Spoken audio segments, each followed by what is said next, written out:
Welcome to my first YouTube video. Today we're going to kick off with a bang. I'm going to chat you through my 5-part power writing system. Now this will guarantee that you will write more consistently at a higher quality without taking up too much extra time. In fact, the more you use it, the less time it's going to take, which means that you can just keep writing. You're going to attract more authority, more clients, and more opportunities just by sharing ideas you love. Now, this is going to be for you if you have plenty of ideas you want to share, but every time you sit down, you feel overwhelmed. You don't know what you're saying, you don't know when to say it, you don't know how to write it. Now, classic guru writing advice is just, post daily and your business will magically grow. If that were true, there'd be a lot more people making money writing online.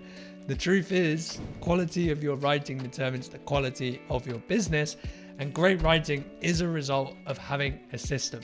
So we'll go through the 5-part process, what to do at each step. Advice I wish I heard 3 years ago, including in particular for the final step of the process. And at the end, we'll put it all together so you can stick it into your system and have a lot of fun with it. So grab a cup of tea, I know I'll be drinking plenty, and let's dive in. All right, first up, why do you need a system? Because some of you guys are going to watch this and think, I don't need this, I can just wing it. But let me give you 3 reasons why systems are fantastic for the writing process. Point number 1 is that systems make it easy to do the hard thing. So my rule of thumb is that for everything you do more than once, you want to make it simple to do again. And if you're really serious about writing, you're going to be writing every single day. The problem is, writing is bloody hard, and don't listen to anyone who says otherwise. That's precisely why it's so good, because few people actually commit to the craft. So when you systemize it, you're making it much, much easier to get good over time. Number 2 is creative energy, right? You only have so much energy in your day. I remember when I quit dentistry to write online, I thought I would write for 10 to 12 hours. You've got about 2 to 4 hours maximum of high quality writing. And so you want to protect that really well. So if you come in and you sit down at your computer and you go like, what am I writing today? You're already off to a bad start, right? You're leaking creative energy like a bucket full of holes. Instead, you want a systemized process so that you can literally fall into your routine. For example, I've just been traveling for 4 weeks. I visited 7 cities. If I tried to do that a year ago, actually I did try to do that a year ago in Thailand, it went terribly, mainly because beer was like less than $1 per bottle, but my business fell apart, right? Everything slowed right down. This time, fully systemized, I managed to write the exact same amount. The environment changed, my process did not. And the third point of why systems for writing is super important is time. I don't mean saving time, I mean that time is your most important editing tool. Yeah, so for example, David Ogilvy once said that he is a lousy writer but a great editor because he knew that time editing would lead to quality writing. And so what we want to do is split apart the writing process. It also helps us tap into this really cool effect called the incubation period, which again, every good copywriter swears by, and we're going to talk about that in the next point. And that leads us to the first part of the writing system, plan your posts. So I used to skip this part, right? I used to just sit down on a Monday morning and I'd be like, cool, what am I going to write? And then I'd sit down and write it. Mondays are already shit enough, right? You're probably a little bit hungover from the weekend and it's never going to go that well. The whole point is to make your first draft as easy as possible to get out. And so by having a planning phase, you're going to make that so much better, but you're also going to tap into this incubation period. For example, on a Friday, I will sit down and I will plan my writing content so that when I come to write my first drafts, which are on a Monday, all I have to do is look at it and say, oh, cool, and then just start filling in the blanks. The incubation period, because I do it on the Friday the week before, it just means that I have a whole weekend of letting it cook in the back of my mind, and I always find that there are a ton of great ideas as a result. So how does it work? Well, on a Friday, I'm just going to look at my week ahead. I'm going to think, right, what do I need to write? So this is going to depend on what your output is. My output's probably a little bit higher than yours, but I like to write 6 social media posts, long form posts per week, about 3 to 5 emails. As you can see, I'm writing a book every morning for a couple of hours. Plus I have my sales pages and products. Now you might just be focusing on writing 1 social media post per day, but I have a table which is going to look very ugly for you, but it works for me. and I can just add all of the content that I'm going to be writing the week ahead. So I know, okay, cool, that's what we're going to fill out. Then inside, or actually I'm usually kind of doing it by hand, I'm just going to write some rough bullets about what I'm saying for each post.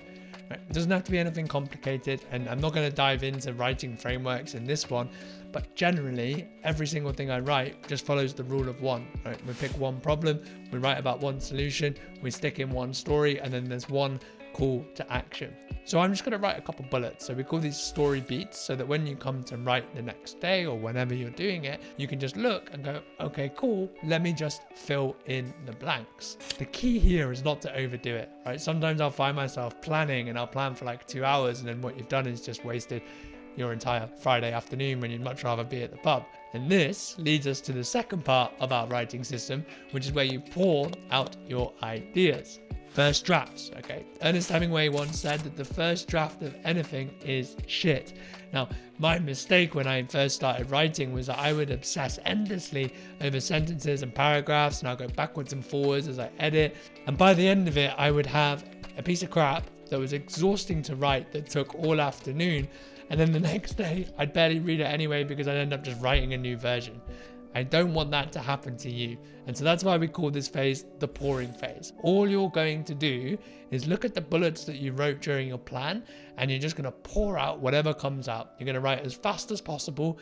You're going to not judge what's coming out. You're definitely not going to start editing yourself. And if you have any problems as you're writing, like you're like, I'm not sure if that's actually true, if I've just made that piece of crap up, quite often, just stick placeholder, okay? You don't want to start clicking onto ChatGPT and diving into that stuff. All your aim is here is to do a first draft fast. The key is that when you are done, you are done. So how do you know when you're done? You've got nothing left to say. Sometimes you'll write the first draft and then you'll say, oh, I'll just go quickly check that hook. Before you know it, you're stuck in this self-editing loop. The problem is, right, even if you polish a turd, it's still a turd. Actually, the whole point is that you shit it out, you flush the toilet, and you're going to come back tomorrow, and it's going to be 100 times easier for you to edit. So that's my Mondays. And that's going to lead us to our third part of the system, which is polishing. Now, ideally, you've left one day in between the pouring and polishing phase. If you don't have a day, go for a walk, hit the gym, just do something to change your state. The whole idea here is that now you've got all of your ideas on paper, and by the way, the reason why first drafts are so hard is because you're thinking on paper and your thoughts are scrambled and paper is not. It's very unforgiving. Now it's much easier to start piecing stuff together and think like, well, that was a load of crap. That was pretty good. I need to double down on this. I need to explain it a bit better. So a good way to think of this is that a first draft is for you. A second draft is for the reader. The first draft goes fast. The second draft goes slow. Now, I love systems for everything. I think it just helps us do it a lot faster. And so I break this down into 3 phases, potentially 2, depending on how you're looking at it. First is the scanner. Right, so your first job is just to read the post, because I can't tell you how many times I'm like, great, I'm going to sit down and edit this thing.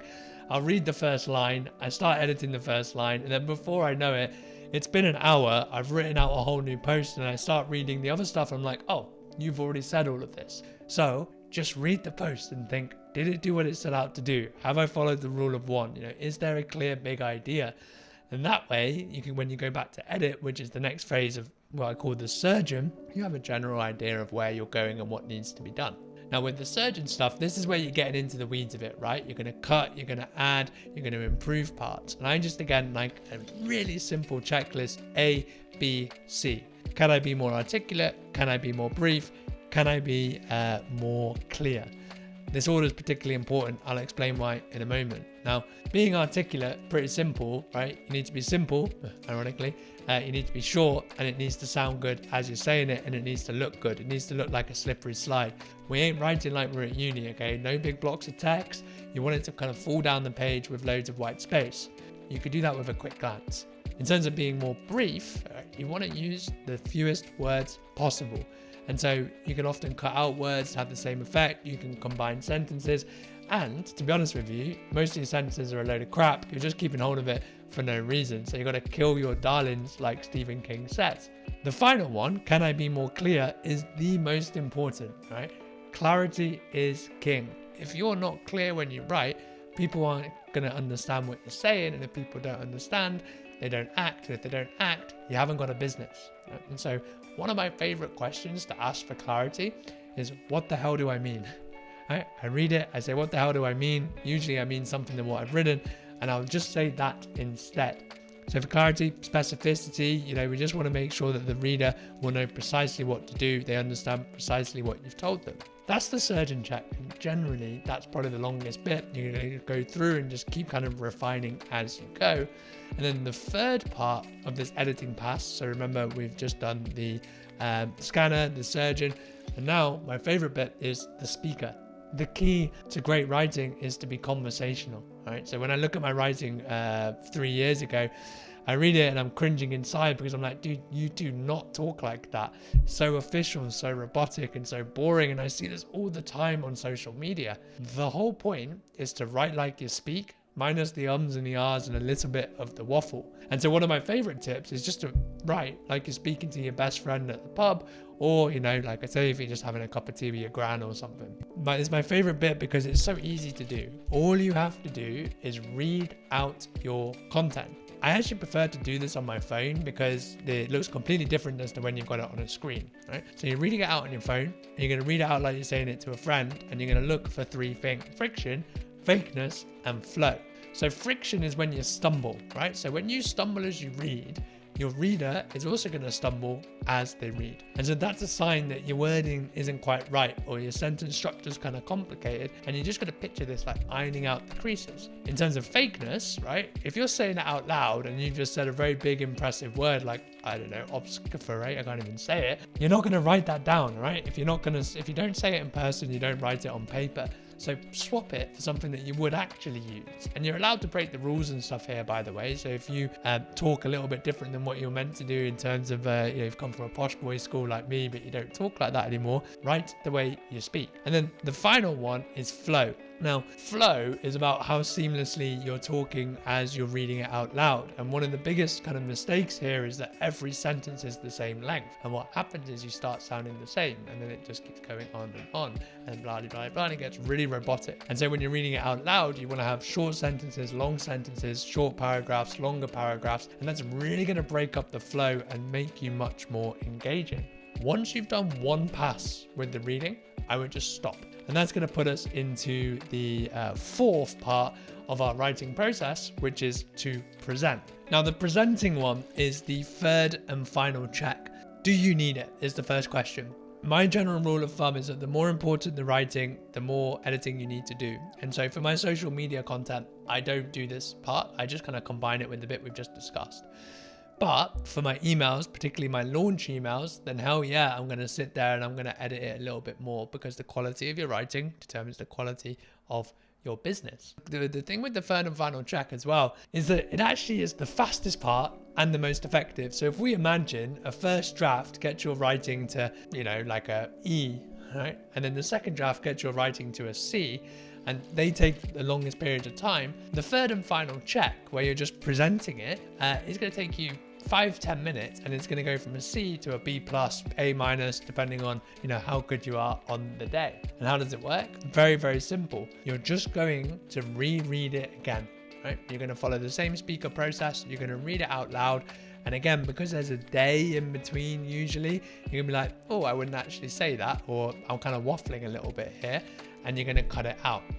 It never fails to amaze me how much more stuff I notice on that third and final check. So I would say, even if you're just getting started, have it in there, and then as you get more confident with writing, you might just take it back out again. Once you're happy, okay, so you've read it out loud, you might read it a few times, you're going to schedule it, you're going to post it out. And please, for the love of God, use a scheduler, right? If you are posting your social media content or your emails on the day they need to go out, you're going to have a worse hairline than me within the next 6 months, right? You have to have this all systemized. So so I think I showed you my writing dashboard.